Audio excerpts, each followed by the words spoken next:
Halo, salam sejahtera. Perkenalkan, nama saya Alberto Bertolumis Raru, mahasiswa Universitas Nusa Cendana, Fakultas Ilmu Sosial dan Ilmu Politik, Program Studi Sosiologi semester 5, kelas A dengan NIM 19030300009.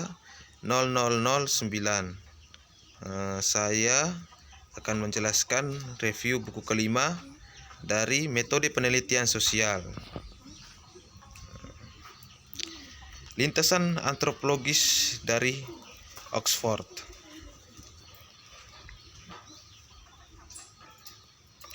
Buku ini menyatukan sekelompok sarjana yang dibentuk oleh antropologis Oxford pada akhir 1970-an dan awal 1980-an, masing-masing merefleksikan lintasan akademi mereka. Ini adalah periode perubahan politik dan akademik besar di Inggris Raya dan lebih umum di seluruh dunia. Satu dekade sebelumnya, pemberontakan mahasiswa memiliki efek mendalam pada cara ilmu sosial melihat peran mereka dalam masyarakat. Namun hanya dengan dampak reaksi neoliberal pada masa pemerintah pertama Nyonya Thatcher, implikasi penuh dari krisis sebelumnya terasa dalam antropologi. Lintasan. Pada awal hingga pertengahan 1980-an, setelah runtuhnya masyarakat, hegemoni dalam antropologi beralih ke Amerika Utara. Pada saat yang sama dalam politik, relevansi mempelajari masyarakat mengalami delegitimasi yang mendalam. Kami yang keluar dari pasca sarjana studi di Oxford harus bertanya pada diri sendiri dengan serius, apakah antropologi sosial benar-benar panggilan kita. Tidak ada pekerjaan yang bisa didapat dan ada terlalu banyak suara yang memberitahu kami bahwa ketertarikan kami pada apa yang dijunjung antropologi sosial adalah salah arah. Kemajuan epistemologis dan teoritis mendalam yang muncul dalam karya pasca strukturalis guru kita di akhir 1970-an dan awal 1980-an tidak banyak digaungkan di tempat lain. Forum internasional didominasi oleh pergantian semiotik Amerika Utara yang sebagian besar mengabaikan kritik pasca strukturalis yang diilhami Wittgensteinian. Pada saat yang sama, peningkatan jumlah penonton memicu sistem ketenaran yang berselisih dengan gaya keterlibatan ilmiah yang sebelumnya. Hal ini terutama terjadi pada pertemuan AAA yang ukurannya tumbuh secara eksponensial karena pertumbuhan berisi dalam jumlah mahasiswa di seluruh dunia dan kemudahan perjalanan internasional yang lebih besar. Nilai-nilai dapat di debat intelektual dan inovasi empiris Eropa abad pertengahan tidak lagi menjadi faktor pembeda yang membuat akademis menonjol di antara rekan-rekan mereka. Pertengahan 1980-an adalah hari-hari perubahan keraguan teoritis, delegitimasi politik, dan kerasan profesional. Mereka meninggalkan jejak pada lintas profesional kami yang memasuki karir saat itu dan keresahan profesional. Mereka meninggalkan jejak pada lintasan profesional kami yang memasuki karir profesional saat itu. Mereka meninggalkan jejak pada lintasan profesional kami yang memasuki.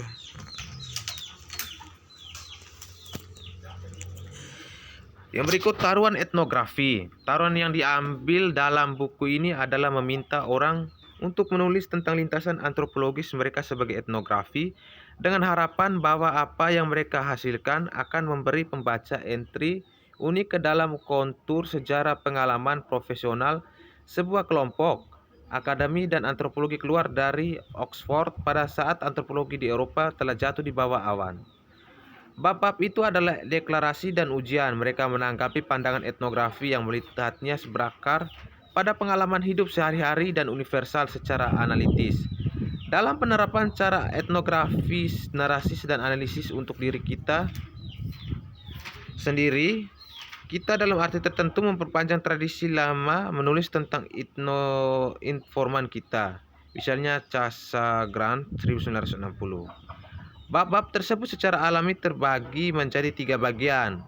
Penawaran pertama dengan pengalaman Oxford dan seterusnya, Yang kedua, mencerminkan berbagai kondisi etnografis sebagai panggilan. Dan yang ketiga, bertanya mengapa antropologi dan melihat implikasi teoritis dari barisan poststrukturalis dan implikasinya yang samar-samar. Yang berikut pengalaman Oxford. Buku ini dibuka dengan upaya Jeremy McClany untuk memberikan tanggapan etnografis terhadap pertanyaan tentang bagaimana lintasan profesional mencerminkan perubahan penting yang dialami antropologi sosial pada tahun 1980-an dan 1990-an. Dia membandingkan dua kelompok mahasiswa pasca sarjana dengan siapa dia berhubungan di Institut Antropologi Sosial pada tahun 1976 dan 1988 dan mengungkapkan materi baru mengenai proses yang menyebabkan masalah kelembagaan yang terjadi antara dua tanggal tersebut. Dalam membaca babnya, seseorang tidak hanya dikejutkan oleh kekokohan luar biasa yang dapat dilakukan oleh institusi ditampilkan dalam menghadapi tantangan internal dan eksternal, tetapi juga dengan penekanan bahwa tanggapan mantan siswa ditempatkan pada prestasi intelektual dan ilmiah. Bahkan ketika pendidikan tinggi sedang diubah menjadi kegiatan industri dan penelitian ilmiah diubah untuk menguntungkan, sikap lama mempelajari ilmiah berdasarkan cita-cita kemanusiaan kuno tampaknya tetap tangguh.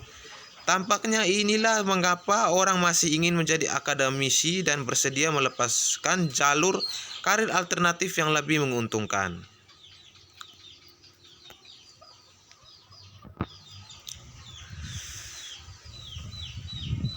Ketertarikan dengan proyek antropologis yang lebih luas bertahan dari tantangan yang ditimbulkannya selama tahun 1980-an dan awal 1950-an yang bermasalah. Bahkan ketika dihadapkan dengan keraguan serius yang dihibur para antropolog sepanjang periode itu mengenai apa sebenarnya proyek antropologis itu. Dilihat pada Benthal tahun 2007. Glenn Bowman menyumbangkan karya refleksif yang terinspirasi dari konsep Nietzsche dengan cinta, yaitu bagaimana seorang mencintai takdirnya. Kenangannya yang terkadang menyakitkan tentang kurangnya bimbingan yang dialami di Oxford sesuai dengan kenikmatannya yang sama kuatnya akan kebebasan ilmiah dan eksperimen yang diizinkan dan didorong oleh universitas.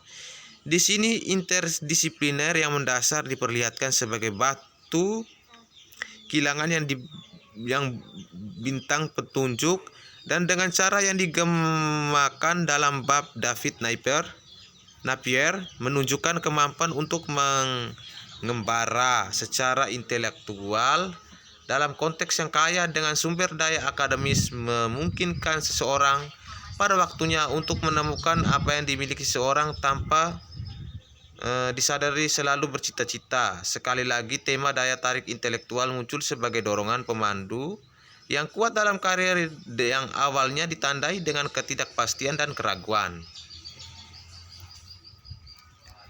David Napier memberikan fenomenologi intim berada di Oxford selama periode tersebut yang menonjolkan tema petualangan dan hambatan yang juga terlihat dalam bab-bab lain.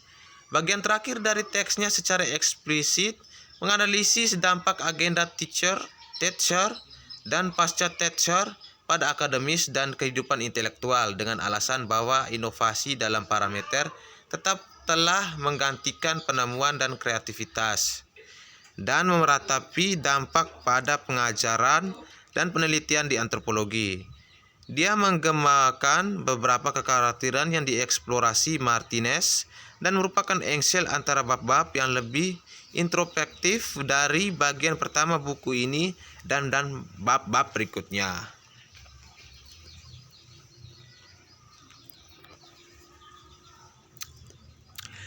Yang berikut etnografi sebagai panggilan. Bagian 2 penyelidiki bagaimana generasi kita telah mengalami keterlibatan kejuruan dengan disiplin. Bab David Gellner mengeksplorasi akar panggilannya sebagai antropolog Asia Selatan berdasarkan inspirasinya dari karya Nick Allen dan Louis Dumont yang menggarisbawahi hubungannya dengan Oxford dan Institut.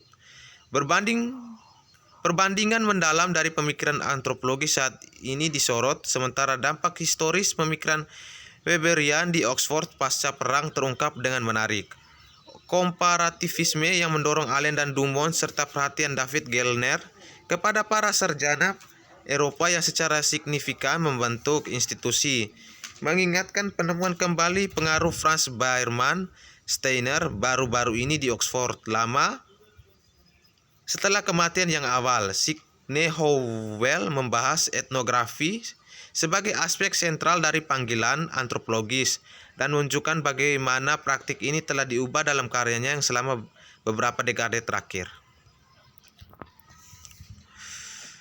Dia memperkenalkan dua pengalaman kerja lapangan berskala besar di antara Cewong di Semenanjung Malaysia dan di antara Leo di Flores Tengah Indonesia, yang menggambarkan bagaimana kondisi praktik etnografi telah berubah selama bertahun-tahun.